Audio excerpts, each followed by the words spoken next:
Please subscribe this channel.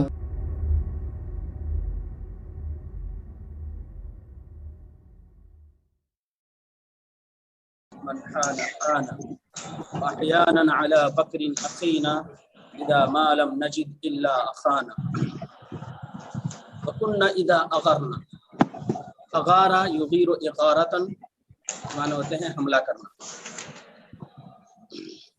کل یہ شعر ہو چکا تھا وَكُنَّا إِذَا أَغَرْنَا عَلَى جَنَابٍ، اور جب وہ گھوڑے قبیلہ جناب پر حملہ ہوتے ہیں، قبیلہ جناب پر حملہ ہوتے ہیں، جب وہ گھوڑے قبیلہ جناب پر حملہ ہوتے ہیں وَأَعْوَزَهُنَّ نَهْبٌ حَيْثُ كَانَ، اعوزہ کے معنی بتائے گئے تھے عاجز کر دینا، بے بس کر دینا، عاجز کر دینا، بے بس کر دینا. وَأَعْوَزَهُنَّ نَهْبٌ حَيْثُ كَانَ، اور لوٹ کھسوٹ یا لوٹ مار ان کو عاجز کر دیتی ہے جہاں کہیں ہو، حیث کانا جہاں کہیں ہو، اور لوٹ کھسوٹ ان کو عاجز کر دیتی ہے جہاں کہیں ہو. اغرن من الضباب علی حلول،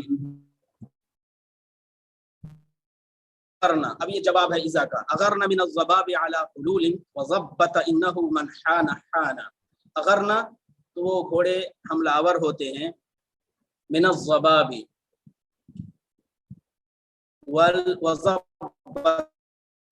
من الضباب وضبط دونوں ایک دوسرے سے جڑے ہوئے ہیں.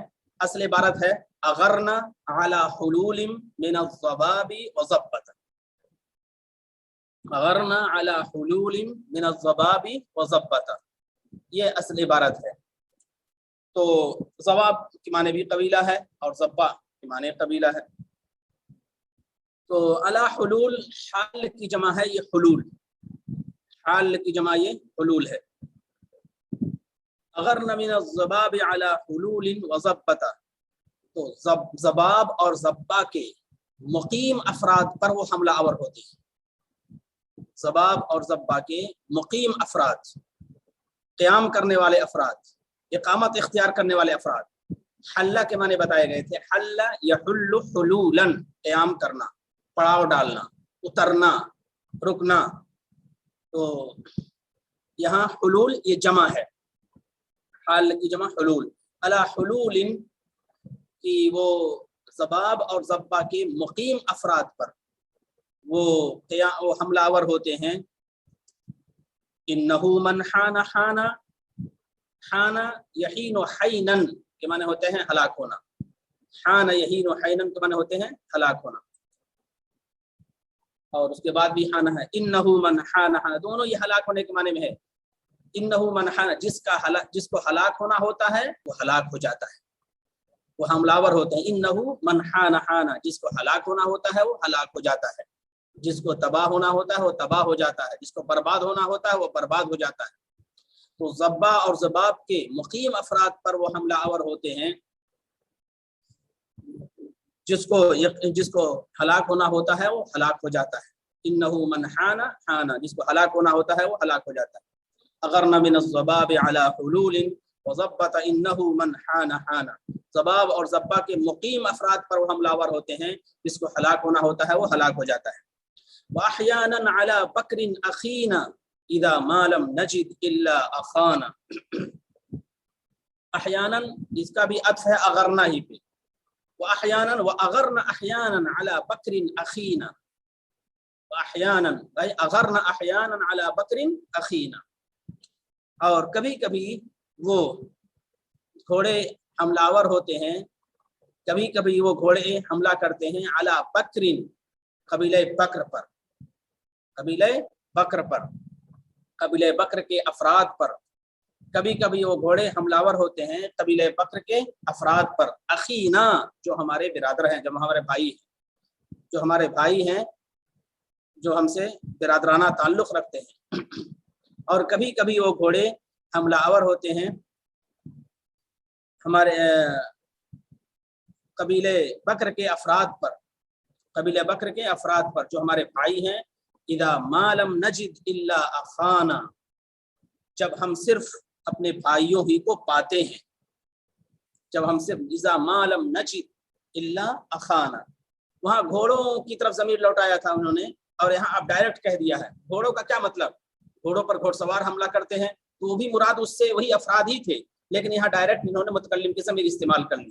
جب ہم نہیں پاتے ہیں مگر اپنے بھائیوں کو، جب ہم صرف اپنے بھائیوں ہی کو پاتے ہیں، یعنی کوئی دشمن مقابلے پر نہیں ہوتا ہے، کوئی مخالف نہیں ہوتا ہے، تو اپنے بھائیوں پر ستم کرنے لگتے ہیں، اپنے بھائیوں سے لڑ پڑتے ہیں، انہی کے اوپر اپنا سارا ظلم اور ساری تعدی کا انتقام لیتے ہیں یا تعدی کرتے ہیں۔ وہ احیانا علی بکر اخینا، اور کبھی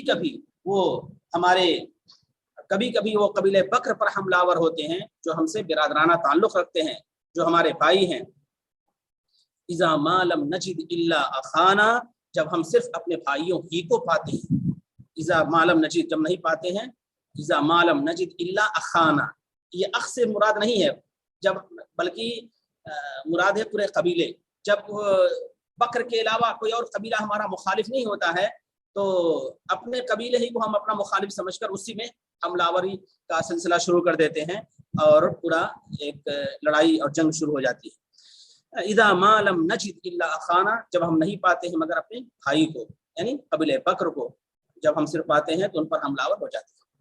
تو اس طرح سے پورے اشعار ہیں، یہ قطامی کے اشعار تھے، اور قطامی کے بارے میں بتایا گیا تھا، بلکہ ایک میں نے نوٹ بھیجا ہے گروپ پہ، اس میں لکھا ہے کہ القطامی، قطامی کا پورا نام ہے عمیر ابن شیم التغلبی، عمیر ابن شیم التغلبی، شاعر اموی، یہ اموی شاعر ہے۔ ابن اخت الاخطل، اختل نامی ایک شاعر تھا، اس کا بھانجا ہے، یہ اس کی بہن کا لڑکا ہے، اس کا بھانجا ہے۔ اسلم القطامی، قطامی نے اسلام قبول کر لیا، لیکن اختل یہ نصرانی ہی رہا، لیکن الاختل ظل نصرانی۔